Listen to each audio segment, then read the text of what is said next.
자, 골로새는요, 하여튼 지금의 튀르키예 지방입니다.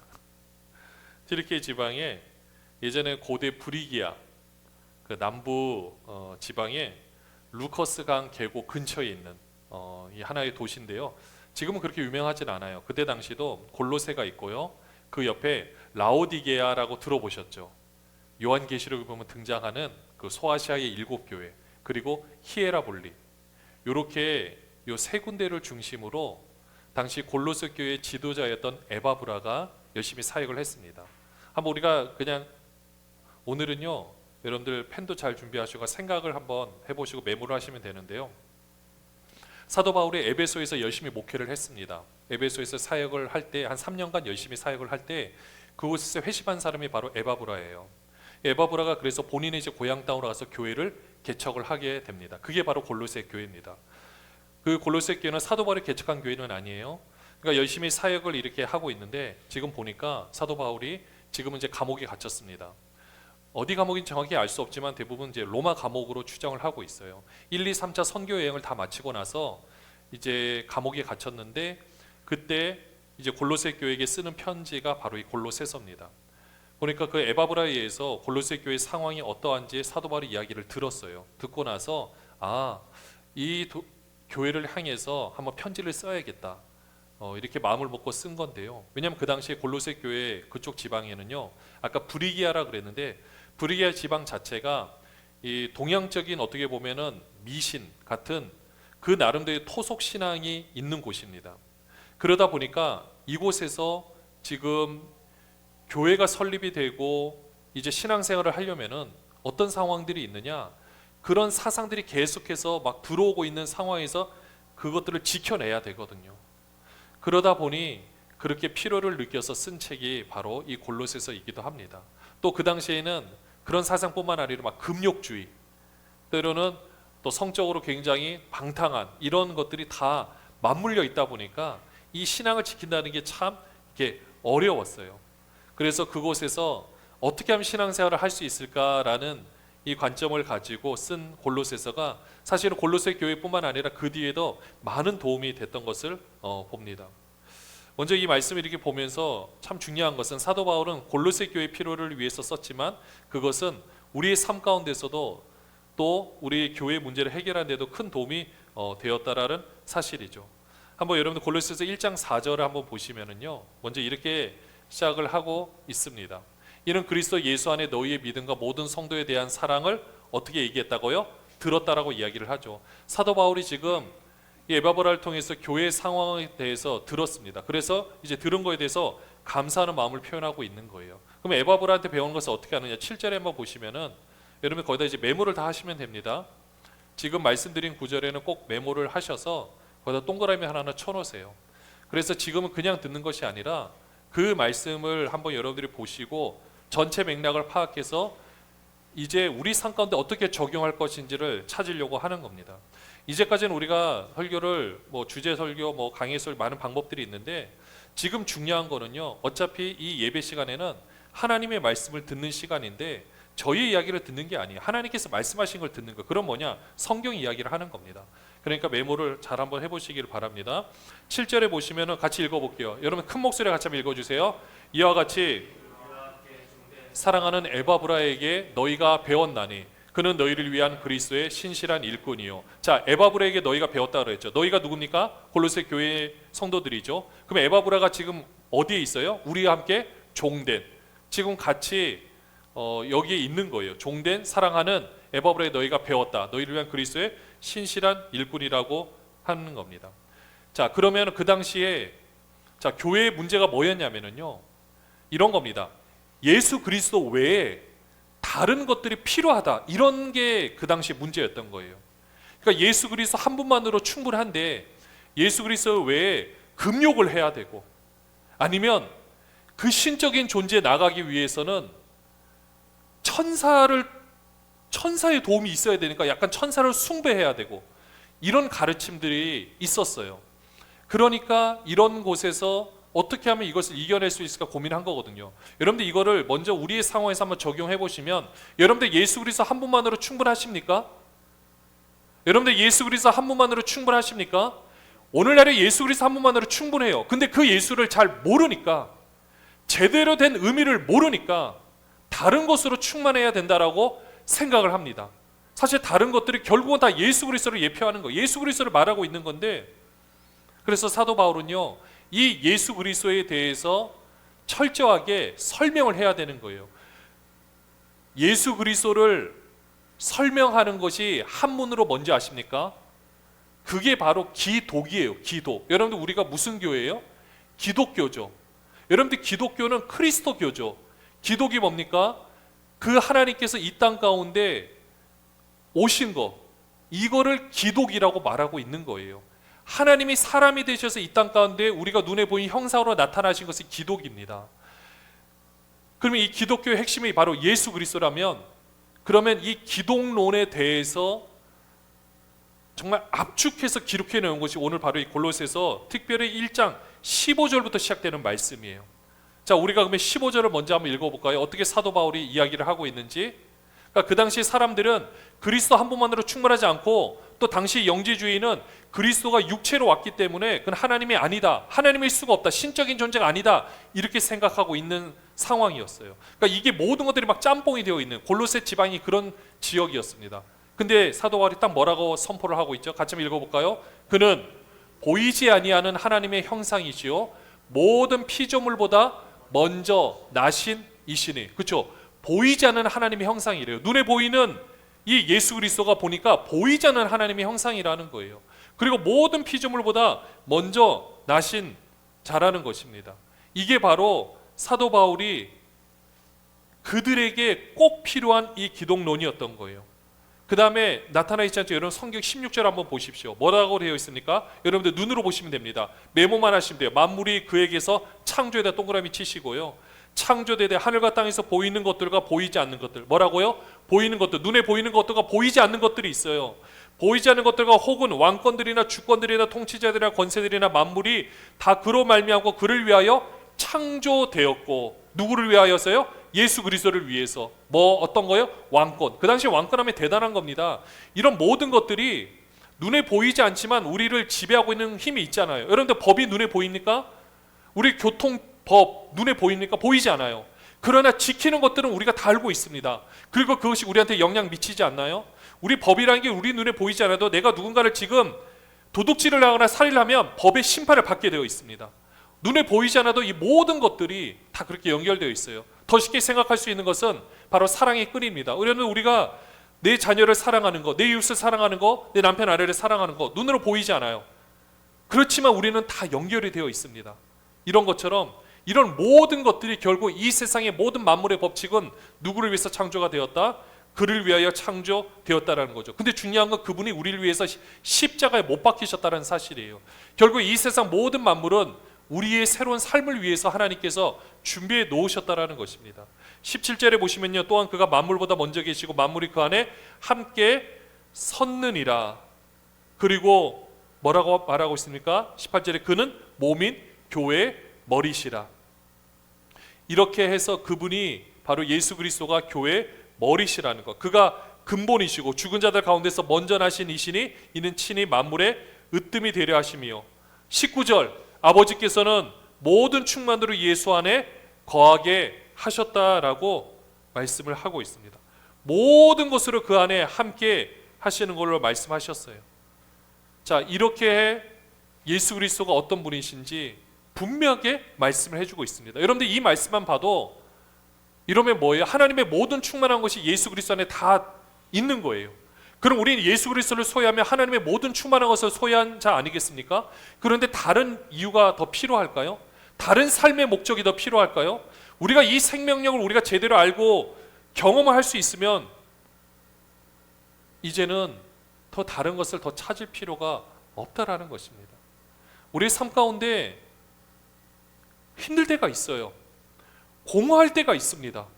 그러나 예수 그리스도로 충만하게 되면 물론 감정적인 부분들은, 감정적인 것은 또 다른 부분이 채워져야 되는 것이 맞아요.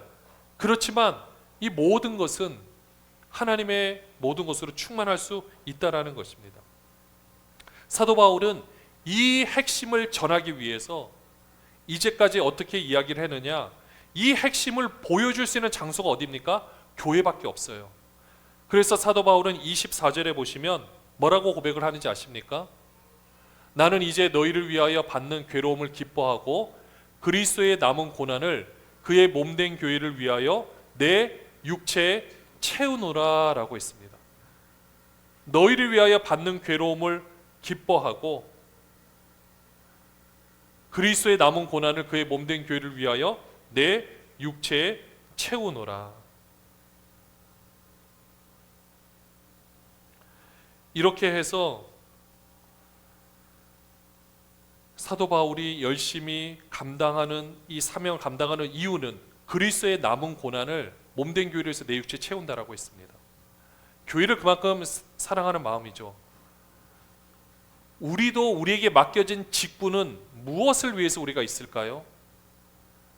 주님의 몸된 교회 가운데서 그 교회는 우리 눈에 보이는 우리 교회를 말하기도 하고요, 나 자신도 교회가 됩니다.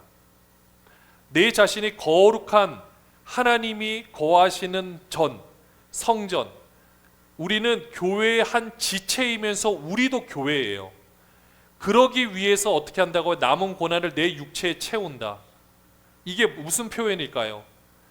내 생각대로 하던 방식을 고난이라는 환경 가운데 하나씩 걷어내고 그 남겨진 틀 안에 예수의 생명력으로 채운다라는 뜻입니다. 우리가 방금 좀 전에 이걸 넘어간데 21절로 한 번만 전에 가보시면은요, 20절에 한번 가보시면 같이 읽어볼까요? 19절에 보시면 모든 충만으로 예수 안에 거하게 하셨다라고 그랬죠. 그리고 우리가 비어진 곳에 이것을 채우면 20절에 어떤 일이 일어나느냐, 그의 십자가의 피로 화평을 이루사 만물 곧 그 땅에 있는 것들이나 하늘에 있는 것들이 그로 말미암아 자기와 화목하게 되기를 기뻐하심이라. 그래서 21절에 전에 악한 행실로 멀리 떠나 마음으로 원수가 되었던 너희를 어떻게 하냐, 22절 이제는 그의 육체의 죽음으로 말미암아 화목하게 하사 너희를 거룩하고 흠없고 책망할 것이 없는 자로 그 앞에 세우고자 하셨으니. 23절 만일 이건 안 읽어도 됩니다. 이게 뭐예요? 여기까지 말의 핵심이 뭡니까? 우리를 어떤 자로 세운다? 흠없고 책망할 것이 없는 자로 그 앞에 세우고자 함이라는 겁니다. 우리의 존재를 그렇게 세우고자 하는 거예요. 자, 여기까지 말씀 요약해 보면 뭡니까? 하나님께서 이 땅에 인간의 몸을 입고 오셔서, 근데 그분이 이 모든 만물을 창조하신 분이에요. 아니 그러니까 만물을 창조하신 분, 그러니까 만물보다 먼저 계신 분이죠. 그분이 우리와 화평을 이루어서 아예 우리 안에 이제 들어오셔서 우리를 온전한 자로 세워가겠다. 근데 이것은 언제 이루어지느냐?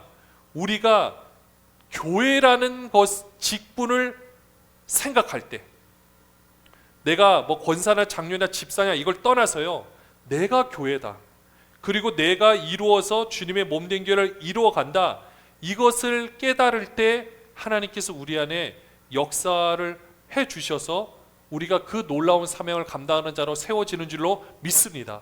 이게 지금 사도 바울이 그렇게 강조를 하고 있는 이 기독론인 거예요. 그래서 이제 이 고난을 채우고요, 25절 한번 보시면요, 같이 읽어보겠습니다.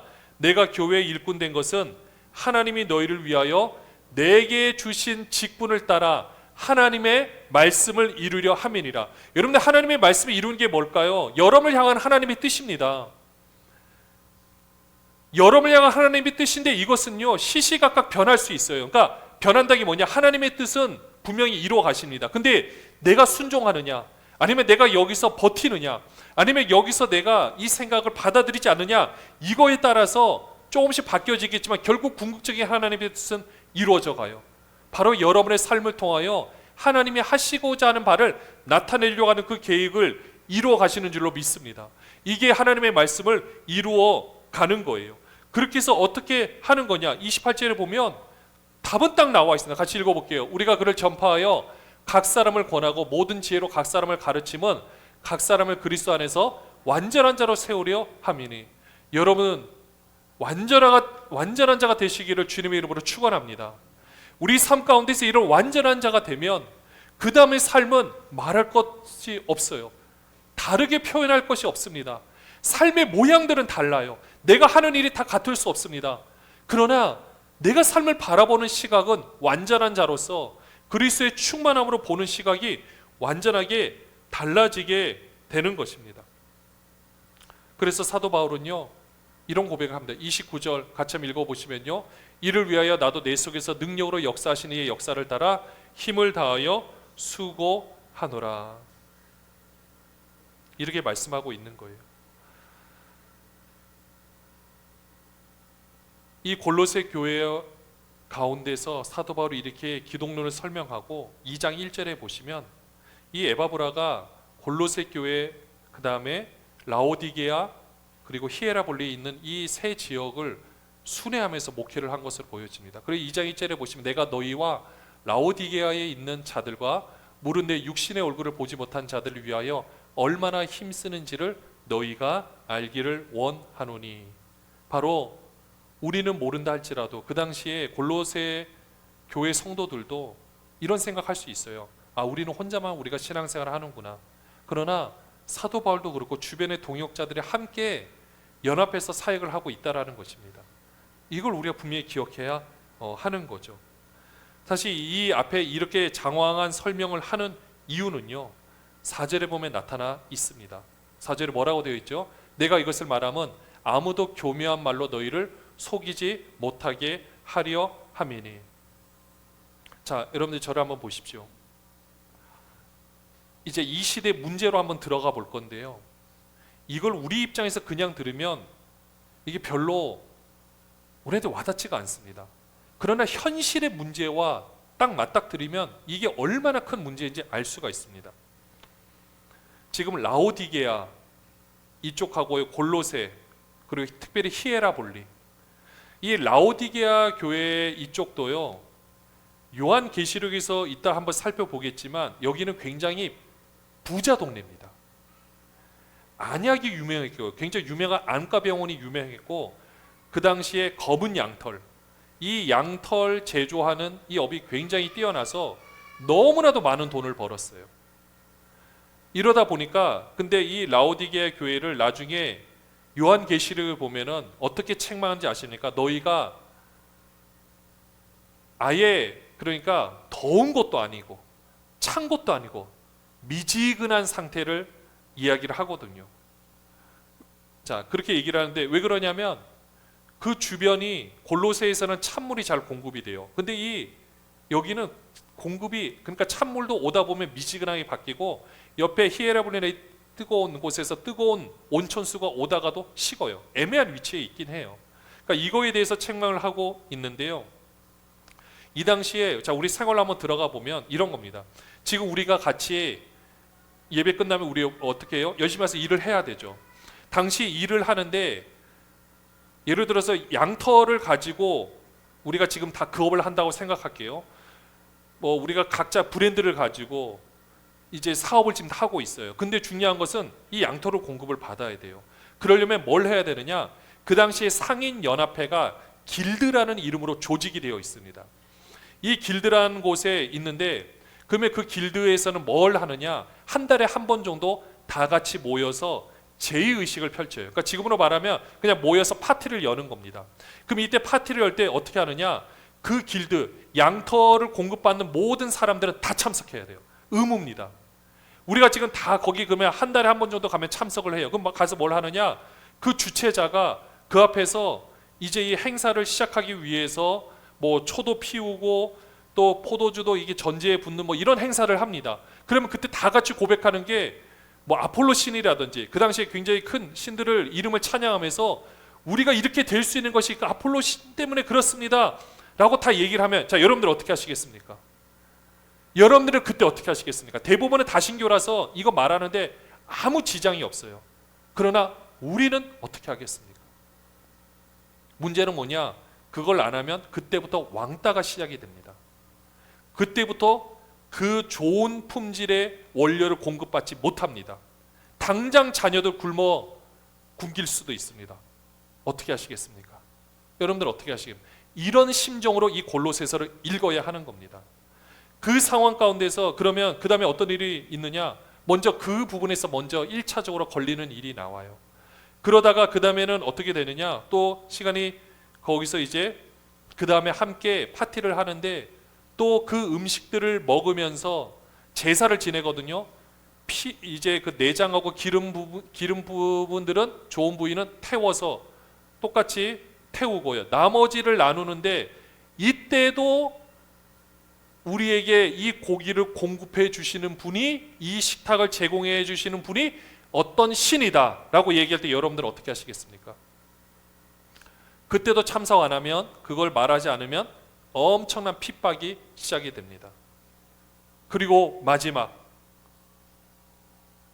술이 이제 점점 취해지면 그 흥을 돋구기 위해서 뭐 악사들도 오고 또 직업적으로 몸을 파는 여자들 오고 이렇게 하면서 난잡하게 혼음이 이어지게 됩니다. 근데 그걸 합법화하고 있어요. 그냥 그 안에서는 말 그대로 모든 사람들이 그냥 아무런 양심의 꺼리낌 없이 그런 행위들이 이어지게 됩니다. 참석 안 하면 퇴출입니다. 여러분들은 어떻게 하시겠습니까? 오늘날의 우리 죄 문제하고는 차원이 다른 겁니다. 그러니까 우리 생활의 실제하고 딱 연관이 되어 있어요. 그러다 보니 기독교인들은 그 당시에 주류층에 들어간다는 게 쉬운 것이 아닙니다. 정말 목숨을 내놓고 하든지 아니면 모든 수입이 끊길 걸 각오하고 해야 되는 거예요. 기독교인이라는 게 바로 그런 모습입니다. 그런 상황에서 이제 우리가 오늘 골로새서 3장을 보셔야 하는 거예요. 오늘 읽었던 본문을 땅에 있는 지체, 음란과 이런 걸 버려야겠다, 이게 아니라 내 진짜 실제 생활에서 내 직장에서 내가 퇴출당할 수도 있는데 나는 어떻게 할 것인가, 이런 부분이었던 거예요. 그래서 3장은 우리가 다 볼 거는 없고요. 1절을 같이 한번 읽어볼까요? 우리 이런 관점에서 한번 보세요. 그러므로 너희 같이 읽어보겠습니다. 시작.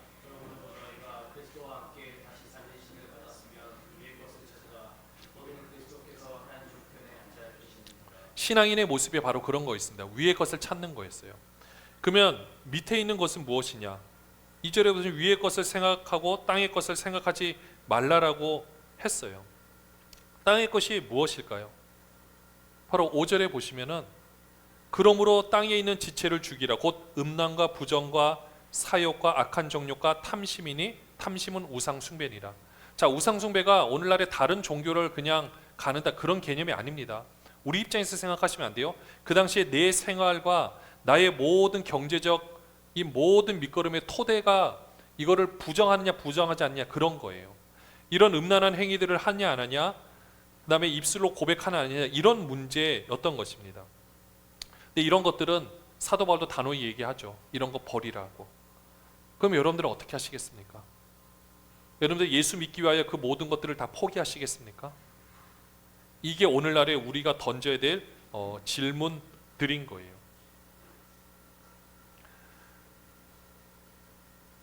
그러면 이 모습을 다 내려놓으면 우리는 어떤 존재가 되느냐? 10절에 보시면 같이 읽어보겠습니다. 새 사람을 입었으니 이는 자기를 창조하신 이의 형상을 따라 지식에까지 새롭게 하심을 입은 자니라. 여러분들 이런 모습 되기를 원하십니까?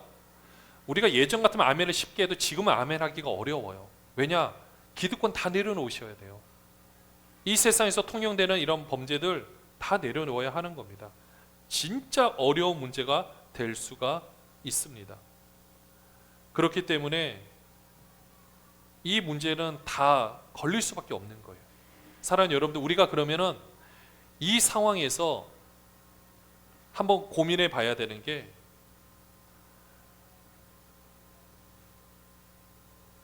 지금 누구든지 이 문제가 다 걸려 있어요. 어려운 문제예요. 그래서 13절에 보시면 이런 사람이 있을 수 있습니다. 나는 잘 지켰는데 너는 왜 그랬어?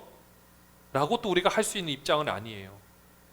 우리가 살아오면서 그렇게 오늘날 그때 말같이 우리 시대를 살아오면서도 우리가 옆 사람을 보고, 옆 사람이 하는 모습을 보고 이렇게 생각할 수 있습니다. 왜 저러지? 왜 저렇게밖에 못하지? 라고 생각할 수 있는데, 그때 우리가 할 수 있는 게 무엇이냐? 사도 바울이 얘기를 해주고 있죠. 같이 읽어보겠습니다. 누가 누구에게 불만이 있거든 서로 용납하여 피차 용서하되 주께서 너희를 용서하신 것 같이 너희도 그리하고. 그리고 그 다음에 어떻게 하느냐, 14절에 이 모든 것 위에 사랑을 더하라. 이는 온전하게 매는 띠니라. 이게 사실 오늘 말씀의 주제이기도 합니다. 그리스도 안에서 새로운 생활이라는 것은 땅의 것을 다 죽이고요, 그 다음에 어떻게 하느냐, 서로 용서하고, 우리 주님께서 나를 용서해 주신 것처럼 나도 용서하고, 그리고 플러스 그 위에 사랑을 더하는데, 이게 온전하게 매는 띠이기 때문에 그런 겁니다. 그러니까 이 삶을 생각하시는데요, 자, 우리가 한번 생각해 볼게. 아까 그 로마에서 길드에서 우리가 살아남으려면 참 그게 쉬운 것이 아닙니다. 그러다 보니까 그 당시에 에베소 교회, 우리 소아시아 7교회 중에 에베소 교회가 있죠. 그 에베소 교회를 향해서 예수님이 칭찬을 하시는 모습이 있어요. 그게 바로 요한계시록으로 일단 넘어가야 되는데 2장 6절에 보면 나와요. 요한계시록 2장 6절 같이 한번 읽어볼까요? 오직 내게 이것이 있으니 내가 니골라당의 행위를 미워하는도다. 나도 이것을 미워하노라. 이게 무슨 뜻이냐면, 먹고는 살아야 되잖아요. 길드에서 퇴출당하면 안 되잖아요. 그러다 보니까 음란한 행동을 함께 하면서 어떤 가르침이 있었느냐, 영지주의, 육적인 것은 악하고 영적인 것은 선하니까 그 기껏 그 우상 숭배하면서 육적으로 지은 거 죄, 영적인 것에 아무런 영향 미치지 않아. 그러니까 좀 그냥 타협하면서 살아. 가서는 그냥 거기서 마음껏 음란한 짓 하고 해도 괜찮아. 이게 니골라당의 행위예요. 그럴싸하죠. 여러분, 그럴싸하지 않습니까? 이럴 때 어떻게 되느냐, 그 니골라당의 행위를 에베소 교회는 미워했대요. 미워하는 건 뭐예요? 그만큼 가난할 수밖에 없다라는 겁니다. 여러분 생각해 보십시오. 이 니골라당의 행위를 인정을 하는 사람이 있다고 보시면은요, 그 사람은요 길드에서 굉장한 영향력을 미치니까 당연히 돈을 많이 벌어요. 그리고 부자예요. 그리고 그곳에 교회에 와서 나는 신앙생활 이렇게 했더니, 지혜롭게 했더니 나는 복을 받아서 이렇게 할 수 있다. 자, 이렇게 말하면 우리는 뭐라고 말을 할 수 있겠습니까? 이게 굉장히 고민이 되는 문제인 거예요. 이거는 오늘날에도 그대로 적용될 수 있는 굉장히 어려운 상황이라고 보실 수가 있습니다. 예수님께서 그 에베소 교회를 그렇게 책망하시면서 또 요한계시록 2장 20절에 가보시면은요, 그러나 내게, 좀 전에 말씀 다시 한번 펼치시고요. 7절. 그래서 뭐라고 말씀하시느냐, 같이 한번 읽어볼게요. 귀 있는 자는 성령이 교회들에게 하시는 말씀을 들을지어다. 이기는 그에게는 내가 하나님의 낙원에 있는 생명나무의 열매를 주어 먹게 하리라. 이기는 그가 누굴까요? 바른 신앙으로, 바른 신앙생활을 하는 사람이 이기는 그입니다. 이세벨 그 당시에 니골라당의 행위를 미워하고 그런 상황 가운데서도 경제적 이득을 포기해야 되지만 바르게 신앙생활하는 그 모습이 바로 이기는 그예요. 그에게 하나님의 낙원에 있는 생명나무 열매를 주어 먹게 하리라. 뭡니까? 생명나무, 영생하는 나무죠. 영원한 생명을 주시겠다라고 약속하신 겁니다. 여러분들은 어떻게 하시겠습니까? 또 요한계시록 2장 20절에 보시면 여자 이세벨이 나오는데, 이 두아디라 교회에 대한 책망이에요. 그러나 내게 책망할 일이 있노라. 자칭 선지자라는 여자 이세벨을 내가 용납함이니 그가 내 종들을 가르쳐 꿰어 행음하게 하고 우상의 제물을 먹게 하는도다. 이거 아까 로마 그 상황을 보시면 이해가 가실 겁니다. 깨어서 내 종들을 가르쳐 꿰어 행음하게 하고 우상의 제물을 먹게 하는도다. 타협하는 신앙생활을 하는 모습을 말하고 있는 거예요. 이게 얼마나 무서운 건지도 알려주고 있는 겁니다. 사랑하는 여러분들, 아까 라오디게아 교회 말씀드렸는데 요한계시록 3장 14절에 보시면은 라오디게아 교회의 사자에게 편지하라라고 하면서 15절 넘겨주세요. 보시면은요, 내가 내 행위를 아노니 내가 차지도 아니하고 뜨겁지도 아니하도다. 내가 차든지 뜨겁든지 하기를 원하노라 라고 말씀하고 있습니다. 16절도 보시면은요, 내가 이같이 미지근하여 뜨겁지도 아니하고 차지도 아니하니 내 입에서 너를 토하여 버리리라. 아까 말씀드렸죠. 그 온천물과 또 찬물, 생수가 중간으로 오는 이 딱 단계인 거예요. 애매해요. 둘이 만나서 식어버리기도 하고 오는 과정에 찬물도 식어버리고, 아니 찬물은 데워지는 거고 또 뜨거운 물도 식어지고, 이러면서 17절에 보시면은요, 내가 말하기를 나는 부자라 부요하여 부족한 것이 없다 하나 내 공고한 것과 가련한 것과 가난한 것과 눈먼 것과 벌거벗은 것을 알지 못하는도다. 이 지방은 너무나도 부자였기 때문에 AD 60년에 대지진에 나서 온 도시가 폐허가 됩니다. 그래서 황제가 특별 교부금으로 너네들 이 도시를 만들어 주겠다. 이들이 거부해요. 우리 힘으로 짓겠습니다. 그만큼 돈이 많은 도시예요. 하지만 부자처럼 보이지만은 실상 너희가 부자가 아니다. 여러분들, 이곳에서 지금 이 교회를 사역하고 있는 이 모습을 보시면요, 이때 당시 건물이 있는 교회가 아닙니다. 집에 모여요. 그 집에 모이면 종들도 오기도 하고요, 주인들도 와서 서로 간의 관계를 맺고, 관계를 맺는다는 것이 교제를 하고 음식을 나눠 먹고 성찬을 하고 같이 기도하고 말씀을 듣고 또 나가서 열심히 삶을 살아냅니다. 이게 당시 초대교회의 모습이었던 거예요. 오늘 이 말씀까지 딱 보니까 우리 상황에 어떻게 적용을 할 수 있을까 생각을 해봤는데요, 뭐 아폴로 신이다 뭐다 인정하는 거, 이거는 지금 우리가 별 상관이 없으니까 괜찮을지 모르겠지만, 여기서 문제는 뭐냐면 그런 음란한 행동이 지금 일어나게 되면 가정은 깨어집니다. 오늘날에는 어떻게 보면은 정상적이지 않는 관계 가운데 일어나는 뭐 불륜이라든지 이런 모든 것들이 다 포함이 되겠죠. 그러니까 오늘날에 우리들이, 기독교인들이 진짜 고민해야 될 죄는 일상생활에서 하나님 뜻대로 살지 못했다 이런 걸 말할 것이 아니라, 그건 당연한 건데, 지금 일어나고 있는 대한민국 가운데서 일어나고 있는 바르게 맺지 않는 모든 성적인 관계라, 이 모든 것들에 대해서 기독교인들은 어떻게 생각하느냐, 이게 진짜 중요한 문제라는 겁니다. 이게 우상 숭배고 우리는 여기서 어떻게 할 것인가 정말 철저히 고민을 해야 되는 거예요. 여기에 계신 분들은 상관없을 수 있겠습니다. 그러나 어떻게 보면 청년들도 문제가 될 수도 있고, 그렇지 않은, 아니 더 나이가 많은 세대 가운데서도 내가 중직자로서 모든 것을 감당하고 있지만 이 문제를 해결하지 못해서 고민하고 있는 사람들이 있을 수 있다라는 겁니다. 근데 분명히 그것에 대해서 이것은 잘못이고 이게 우상 숭배거든요. 또 하나는 뭘까? 우리의 감정을 제대로 처리하지 못해서 자녀들에게 폭력을 가하는 것도 죄입니다. 제대로 된 생활 습관을 주지 못한 것도 죄입니다. 이 말씀에 비추어서 보니까 지금은 길드라는 이 곳에서 우리가 온전히 자유함을, 이것과는 상관없겠지만 지금도 우리를 지배하고 있는 이 죄성들이 있습니다. 그럼 우리는 여기서 어떻게 해야 될 것인가? 우리가 이 부분을 온전히 해결이 되지 못하면은 우리에게 미래는 있을 수가 없습니다. 여러분들이 사랑하는 자녀에게 미래가 있을 수가 없습니다. 그러면 어떻게 해야 되겠습니까? 땅의 것을 죽여야 돼요. 그리고 위의 것을 찾아야 되는 겁니다. 먼저는 우리가 그렇게 살아내야 되고 그 삶을 우리 자녀들에게 선물로 주어야 하는 것입니다.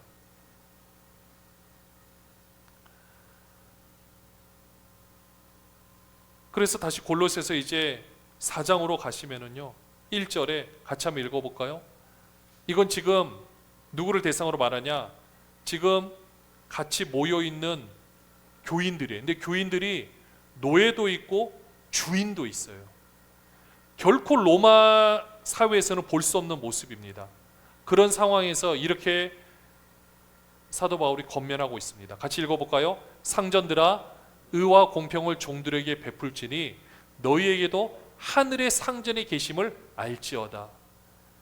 대부분의 주인들은 노예를 물건 취급합니다. 그리고 실제로 로마에서는 만약에 주인이 살해를 당한다, 노예도 다 같이 죽였어요. 그냥 물건 취급도 끼지 못합니다. 그러나 이 상전들한테 뭐라고 얘기하죠? 의와 공평을 종들에게 베풀지니. 이거는 굉장히 엄청난 윤리의식이 필요한 겁니다. 이렇게 하고 있고요. 당연히 종들한테도 너희도 죽게 하듯 열심히 섬기라라고 권면을 하고 있습니다. 3절에 보시면은요, 또한 우리를 같이 읽을게요. 또한 우리를 위하여 기도하되 하나님이 전도할 문을 우리에게 열어주사 그리스도의 비밀을 말하게 하시기를 구하라. 내가 이 일 때문에 매임을 당하였노라. 그러면서 6절에 보시면 6절도 읽겠습니다. 너희 말을 항상 은혜 가운데서 소금으로 맛을 냄과 같이 하라. 그리하면 각 사람에게 마땅히 대답할 것을 알리라.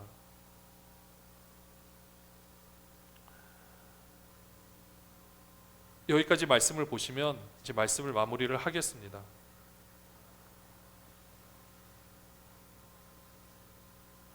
당시에 골로새 교회 상황이 어떤지 이해하셨죠?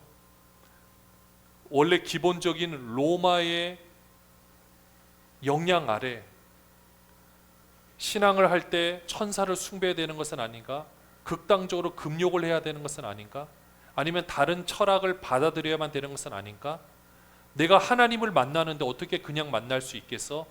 이렇게 생각하는 그 모든 것들을 다 깨부시고 진짜 기독론은 그 하나님께서 인간의 몸을 입고 오셔서 우리 안에 오셨다라는 사실을 말하고 있는 겁니다. 그렇게 하기 위해서는 어떻게 해야 된다고요? 땅의 것을 죽이고 위의 것을 찾아야 된다. 음란한 의식 안 된다.